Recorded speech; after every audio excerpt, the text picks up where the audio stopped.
हे college students, आज हम BEGAE 182 के फर्स्ट ब्लॉक का थर्ड यूनिट कवर करेंगे जिसका टाइटल है verbal and non verbal communication. तो गाइस हम इसमें different different parts different topics पे बात करेंगे जिसका टाइटल है objectives, introduction, verbal communication, oral and written mode, non verbal communication, body language and silence, barrier to communication, the 6 Ws that see you through as a communicator, let us sum up. Okay ना, तो इसका objectives क्या क्या है।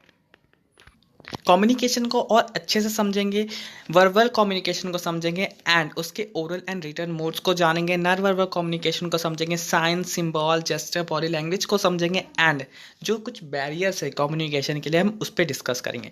तो सबसे पहले introduction. In this unit we will discuss various means of communication through different modes. It is important to note that the communication can be through words, oral और written, but also through other means, है ना। तो हम इसमें different जो various means है communication पे उस पर बात करेंगे। कम्युनिकेशन बहुत तरीके से हो सकता है, सिर्फ वर्ड या फिर रिटर्न तरीके से नहीं, बहुत तरीके से वो सब भी जानेंगे, है ना। बहुत सारी हमारी कम्युनिकेशन हमारी बॉडी लैंग्वेज से हो जाती है जो कि एक ओरल कम्युनिकेशन में इफेक्ट डालती है। जो मोड्स है, डिफरेंट मोड्स है कम्युनिकेशन के, चाहे वो आपकी बॉडी से हो, चाहे जेस्चर से हो, चाहे साइलेंस हो, चाहे ओरल एंड रिटर्न मोड हो, जो भी मोड हो सब मोड बेटर होता है, बट किस जगह पे कौन सा मोड का यूज़ करना है ये हमें सीखना होगा और आज हम इस चैप्टर पे वही समझेंगे। सबसे पहले देखते हैं verbal communication, oral and return modes.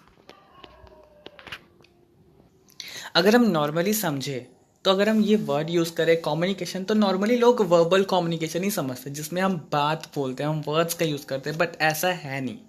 Non verbal communication भी होता है। अगर हम पूरा ओवरऑल कम्युनिकेशन देखें तो कम से कम 80% जो कम्युनिकेशन होता है किसी भी कम्युनिकेशन में या फिर किसी भी सेंटेंस में, किसी भी टॉकिंग में, स्पीच में, वो नॉन वर्बल होता है एंड सिर्फ 20% हमारा वर्बल होता है। वर्बल कम्युनिकेशन हमारे वर्ड्स के थ्रू होता है, जहाँ भी वर्ड्स का इन्वॉल्वमेंट है वो आपका वर्बल कम्युनिकेशन हो गया। जैसे कि मैं अभी बता रहा हूँ तो ये वर्बल कम्युनिकेशन है। वही चीज़ मैं बताता नहीं, सिर्फ अपने हैंड्स यूज़ करता, अपनी बॉडी फेस को, अपने जो साइलेंस है उसको यूज़ करता कम्युनिकेट करने के लिए, तो वो मेरा नॉन वर्बल कम्युनिकेशन होता। ठीक है, ये जो वर्बल कम्युनिकेशन है ये दो तरीके के मोड से होता है, एक तो रिटर्न, एक तो ओरल। नेचुरली और स्पॉन्टेनियस ओरल मोड का यूज़ किया जाता है क्योंकि ये फास्ट होता है एंड नॉर्मली हो जाता है। आप कहीं खड़े हो, आपको किसी से बात करना है तो आप ओरली यूज़ करोगे, बट बहुत जगह पे इसका रिटर्न मोड भी यूज़ किया जाता है। कुछ फॉर्मल कंडीशंस में, सिचुएशंस में हम रिटन मोड का यूज़ करते हैं, बट कई बार ऐसा होता है कि जो कम्युनिकेशन है चाहे वो वर्बली हो, ओरल मोड में हो, रिटन मोड में, वो हो नहीं पाता कुछ बैरियर्स के कारण, कुछ कम्युनिकेशन में बैरियर्स आने के कारण। तो हम लेटर टॉपिक पे समझेंगे। ओके,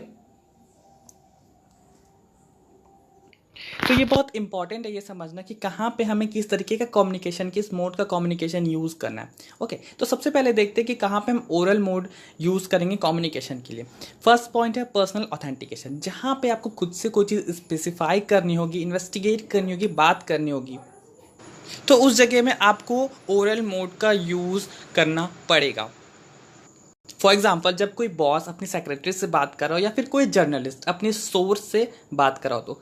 दूसरा पॉइंट है सोशल एंड ग्रेगारियस नीड्स, जहाँ भी आपको सोशली कहीं पे इन्वॉल्व होना है, आपको किसी फंक्शंस में, किसी पार्टी में, किसी स्पीच इवेंट्स में, कहीं भी आपको सोशली मीट करना है तो वहाँ पे आपको ओरल मोड का यूज़ करना पड़ेगा। यहाँ पे एग्जाम्पल दिया गया, जब किसी विजिटिंग डेलीगेशन से मिलते हैं, मान लीजिए आप अपने स्कूल में फंक्शन करा रहे हैं, वहाँ पे आपका कोई चीफ गेस्ट आए तो आप उससे ओरली ही बात करोगे, ओरली ही कम्युनिकेट करोगे। तो ऐसे सोशली इन्वॉल्व होने के लिए ओरल मोड का यूज़ किया जाता है। वार्मथ एंड पर्सनल क्वालिटीज़ बताने के लिए, है ना, आपके अंदर क्या वार्मथ एंड पर्सनल क्वालिटीज़ है, आप किस तरह से सिचुएशन को हैंडल करते हो, तो उस हिसाब से ओरल मोड का यूज़ किया जाता है। जैसे कि ग्रुप और टीम इंटरेक्शन, आप क्लास में बैठे हो, डिबेट कर रहे हो, तो आप अपनी पर्सनैलिटी निकालोगे, आप किस तरीके से डिबेट कर पा रहे हो, तो इस जगह में ओरल मोड का यूज़ किया जाता है अपनी warmth and personal qualities develop करने के लिए।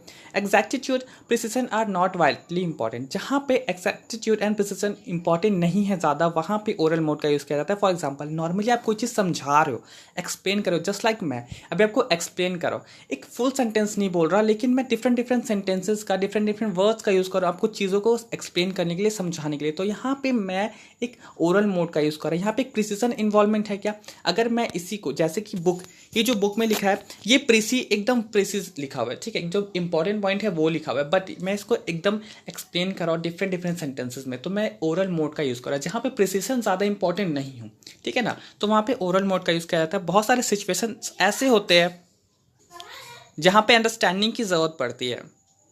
फॉर एग्जाम्पल कुछ प्रॉब्लम्स को सॉर्ट आउट करने के लिए दो फ्रेंड्स के बीच में कोई प्रॉब्लम हो गई, दो ग्रुप्स के बीच में प्रॉब्लम हो गई, तो उसको सॉर्ट आउट करने के लिए, या फिर कुछ ऐसे सिचुएशंस को जहाँ पे आपका बहुत ज़्यादा इन्वॉल्वमेंट ज़रूरी है, ठीक है ना, तो वहाँ पे आप ओरल मोड का यूज़ करते हो।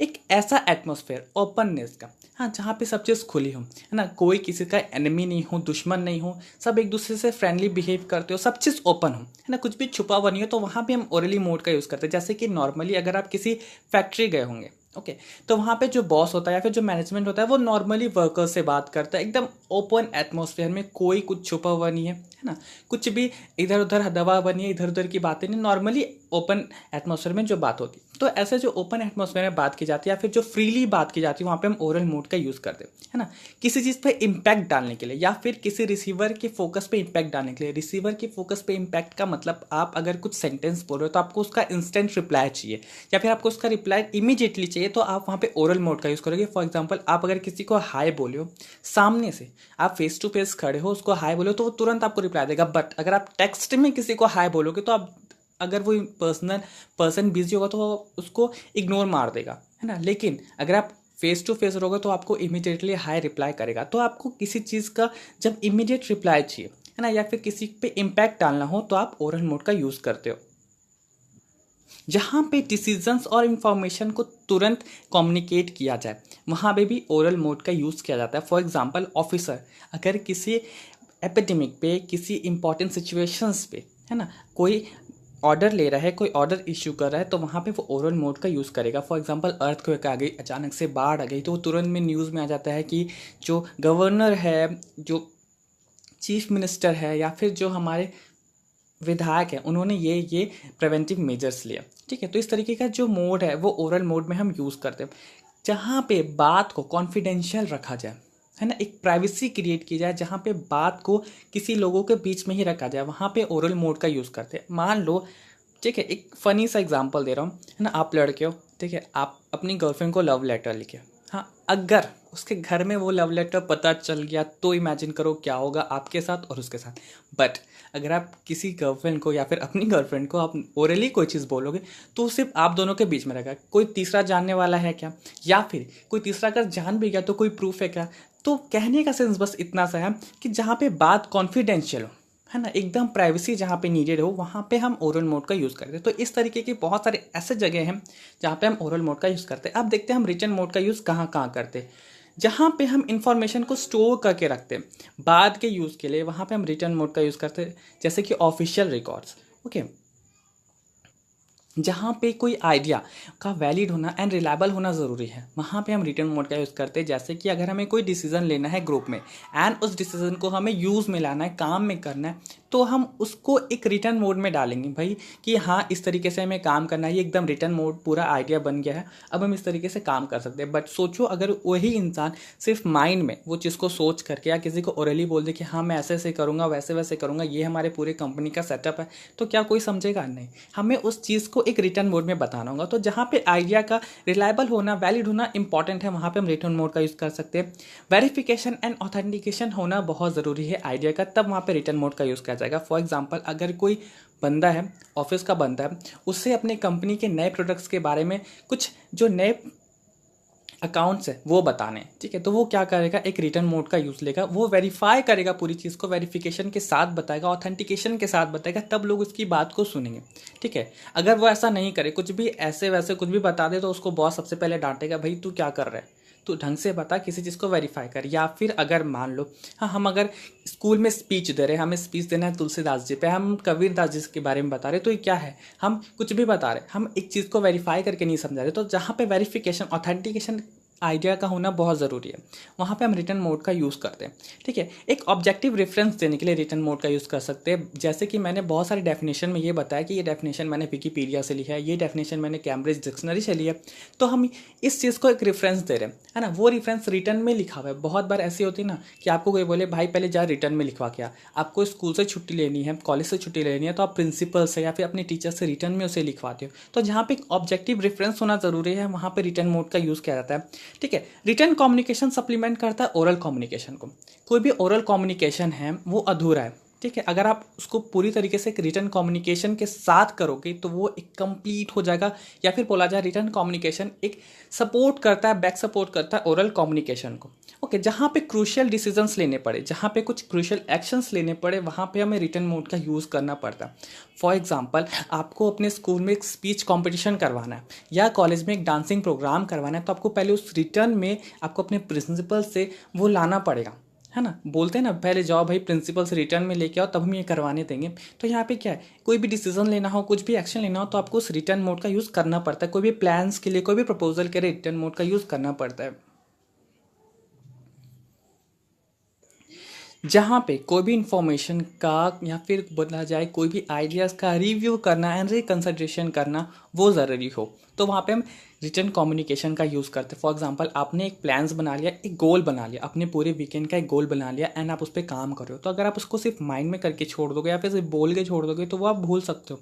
बट आप उसको एक रिटर्न कम्युनिकेशन की तरह आप उतार ली हो, एक मेमो की तरह अपने दीवार पे चिपका ली हो, तो वो क्या है, आपको बार बार याद आती रहेगी एंड उस गोल को आप अच्छे से कर पाओगे। तो जहाँ पे कम्युनिकेशन को रिव्यू करना हो, रिकंसिडरेशन करना हो, वहाँ पे हम रिटर्न मोड का यूज़ करते हैं।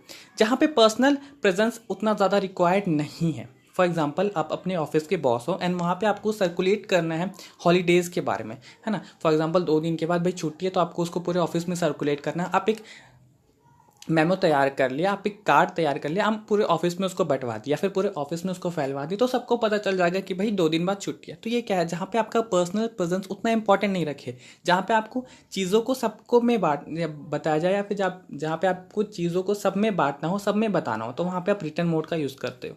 ओके, सबसे लास्ट है जहाँ पे आपको चीज़ को या फिर कोई भी इंफॉर्मेशन को दूर तक फैलाना हो, टाइम के साथ, स्पेस के साथ। फॉर एग्जांपल, आप इंडिया में हो, आपको कोई चीज़ को ऑस्ट्रेलिया पहुंचाना है, कोई इन्फॉर्मेशन को ऑस्ट्रेलिया तक देना, आप ईमेल करोगे, है ना। अगर आप कॉल पे बात करोगे, हो सकता है कनेक्शन अच्छा ना हो सकता है वहाँ का कॉलिंग खराब हो सकता है नेटवर्क अच्छा ना होगा, बट आप अगर उसको ईमेल करोगे कि रिटर्न कम्युनिकेशन के थ्रू भेजोगे, तो शायद वो इन्फॉर्मेशन अच्छे से पहुँचा एंड स्टोर्ड रहे। तो जहाँ पे चीज़ों को आपको दूर तक भेजना है, स्पेस के साथ, टाइम के साथ, तो वहाँ पे आप रिटर्न कम्युनिकेशन का यूज़ करते हो। ओके, सो नेक्स्ट पॉइंट जहाँ पे हम बोथ मोड का यूज़ करते हैं, ओरल भी एंड रिटर्न भी। तो सबसे पहला पॉइंट है कि अगर किसी इंसान को, किसी इंडिविजुअल को या फिर किसी ग्रुप को एक आइडिया को दूर तक रखना है, मतलब बोला जाए एक आइडिया को उसने सोचा एंड उसे उस आइडिया को यूज़ करना है, सब में बांटना है, तो वो क्या करेगा, वो दोनों मोड का यूज़ करेगा। सबसे पहले उस चीज़ को वो ओरली बताएगा, या फिर हो सकता है उसको रिटर्न कम्युनिकेशन में भी डालेगा। तो जब यहाँ पे आपको आइडियाज़ को अच्छे से सर्कुलेट करना है, यूज़ लाना है, तो आप दोनों मोड का यूज़ कर सकते हो। कुछ फॉलोअप एक्टिविटीज़ के लिए आप दोनों मोड का यूज़ करते हो। फॉर एग्जाम्पल, क्लास में टीचर लेक्चर दे रहा है, तो आप उसे नोट भी करते जा रहे होते हो एंड उस चीज़ को समझते भी जा रहे हो, समझ नहीं आया तो क्वेश्चन भी अराइज करते जा रहे हो, तो यहाँ पे आप दोनों मोड का यूज़ कर रहे हो। Okay, now the third point is that जहाँ पे एक ऑप्टिमल अंडरस्टैंडिंग की जरूरत पड़ती है, एक गुड अंडरस्टैंडिंग की जरूरत पड़ती है, तो हम वहाँ पे दोनों मोड का यूज़ कर सकते हैं। फॉर एग्जांपल, जैसे मैंने टीचर का बताया, आपको अगर समझ नहीं आ रहा तो आप क्वेश्चन अराइज कर सकते हो, टीचर से डाउट पूछ सकते हो एंड साथ साथ आप उस चीज़ को समझने के लिए, बाद में भी पढ़ने के लिए आप उसको रिटर्न मोड में यूज़ कर सकते हो।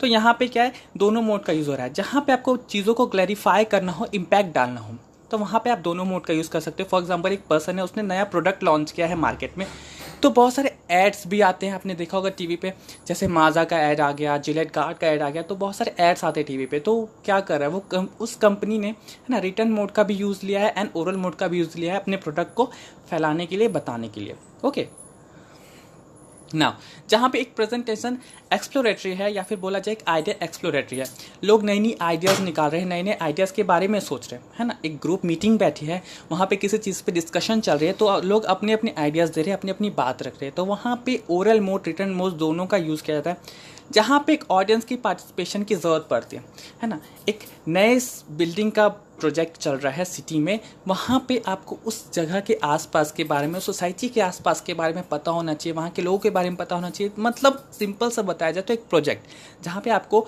ऑडियंस पार्टिसिपेशन होना ज़रूरी है, वहाँ पे return mode and oral mode का यूज़ किया जाता है। जहाँ पे आइडिया रिमोट हो या फिर एब्स्ट्रैक्ट हो, सिर्फ माइंड में हो एंड उसको आपको एक्सप्लेन करना हो। फॉर एग्जांपल, आप किसी कंपनी में कलीग हो एंड आपके बॉस ने आपको एक इंपॉर्टेंट नोटिस दिया कि भाई इस टॉपिक पे मुझे पूरा डिटेल चाहिए, तो आप दूसरे दिन प्रेजेंटेशन में रिटर्न मोड का भी यूज़ करोगे, प्रोजेक्टर में चीज़ों को रिटर्न भी दिखाओगे एंड आप बोलोगे भी उसे, है ना, ओरली भी कम्युनिकेट करोगे। तो यहाँ पे दोनों मोड का यूज़ किया गया है। तो नाउ लास्ट में एक सेंटेंस है, ठीक है, इसी टॉपिक में एक सेंटेंस है यहाँ पे बोला गया, if you want to give a man credit put it in writing. अगर आप किसी भी इंसान को क्रेडिट देना चाहते हो तो आप उसे राइटिंग में दो। एंड अगर आप किसी इंसान को बुरा भला कहना चाहते हो या फिर कुछ भी गलत कहना चाहते हो तो आप उसे फ़ोन में कहो, ठीक है ना। इसको कौन दिया है? ए regional manager of a company ने, है ना। कहने का सेंस बस इतना सा है कि आपका रिटर्न कम्युनिकेशन लास्ट तक स्टोर्ड रहता है, आप उसको एज अ प्रूफ यूज़ कर सकते हो। यहाँ पे अगर किसी पर्सन को आप राइटिंग में दोगे, फॉर एग्जांपल मेरी टीचर थी बचपन में, जब मुझे गुड वेरी गुड लिखती थी ना पेपर में, तो मैं उसको सबको आके दिखाता था कि गाइस मेरे फ्रेंड्स ने मुझे, मेरी टीचर ने मुझे वेरी गुड दिया पेपर में, है ना। सब देखते थे, खुश होते थे। बट जब टीचर मुझे डांटती थी ओरली तो मैं किसी को आके नहीं बताता, एंड कोई प्रूफ भी नहीं रहता था ना कि टीचर ने मुझे डांटा है। तो कहने का सेंस बस इतना सा है कि जो आपका रिटन मोड है वो आपका बहुत स्टोर्ड रहता है ना, स्टोर्ड वे में रहता है। एंड जो आपका ओरल मोड है वो आपका स्टोर्ड नहीं रहता है। एक शॉर्ट सेंटेंस के लिए, एक शॉर्ट क्विक टाइम के लिए आपको उस चीज़ को बताने के लिए यूज़ किया जाता है। तो गाइज यहाँ पे फर्स्ट पार्ट का एक्सप्लेनेशन खत्म होता है। तो सेकेंड पार्ट में हम non verbal communication and barriers to communication समझेंगे। ओके, सो गाइज अगर वीडियो का एक्सप्लेनेशन अच्छा लगा तो प्लीज़ मेरे चैनल को लाइक करें, शेयर करें, सब्सक्राइब करें। And if you have any queries regarding this video please get in touch with me in the comment section. Thank you guys.